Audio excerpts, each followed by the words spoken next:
O ano era 2020, eu tava no Brasil, chorando, vindo da minha segunda cirurgia de joelho. E eu lembro que teve um dia que meu pai, ele chegou a entrar no quarto, né? E eu falei pra ele, pô, eu acho que eu não vou conseguir mais lutar. Eu acho que é isso, that's it. Eu não vou conseguir mais lutar. Naquela época eu nem conseguia levantar a minha perna, né? E meu pai falou uma coisa mais ou menos assim pra mim: ué, não é isso que você quer? Dá um jeito, faça acontecer. E aquilo ficou na minha cabeça, né? E nessa época também, a gente tinha eu desenvolvi um hábito de andar de bicicleta. Então a gente tinha um grupo, e nos finais de semana a gente andava de bicicleta, né? E uma das vezes que eu fui andar de bicicleta com esse grupo, a gente foi num passeio assim que tinha uma subida muito íngreme mesmo. E quando eu tava subindo, né? Eu cheguei no ponto que fadiguei minha perna, o músculo tava queimando. Eu falei, cara, não vou conseguir subir, eu vou ter que descer da bicicleta pra fazer essa parte, né? Só que no momento que eu pensei nisso, aí passou por mim uma mulher, depois passou um cara, sem descer da bicicleta. E eu, competitivo do jeito que eu sou, falei, quer saber? Eu vou subir essa porra aqui. E o que eu fiz? Eu só olhei pra baixo e fui, né? Só olhei pra baixo e fui. Aí chegou num ponto que eu fui subindo e consegui fazer toda a subida até o final.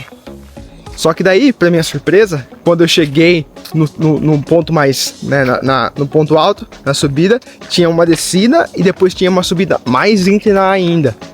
E o mais louco disso tudo foi que a segunda subida foi ainda mais fácil do que a primeira, porque o músculo já estava aquecido, né, já estava mais ativo. Então, e não acaba por aí.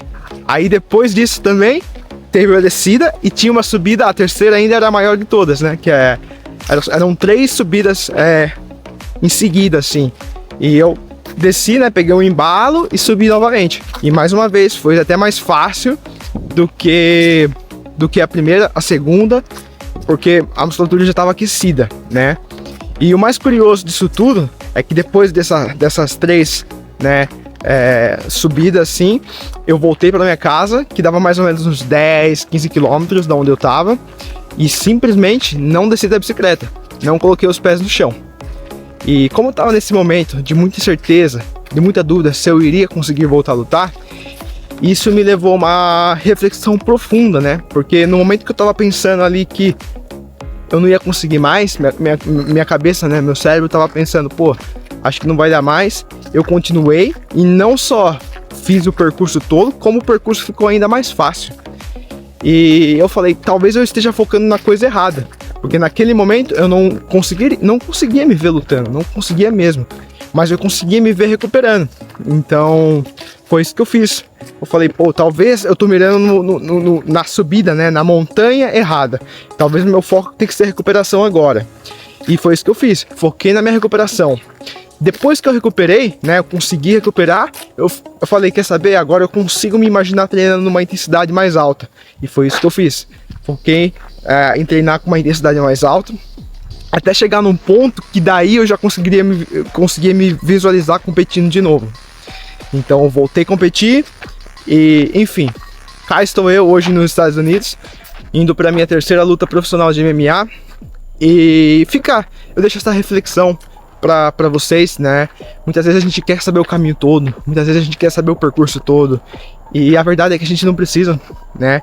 Eu não sei o caminho todo, eu sei onde eu quero chegar, mas tudo que a gente precisa focar é na próxima montanha.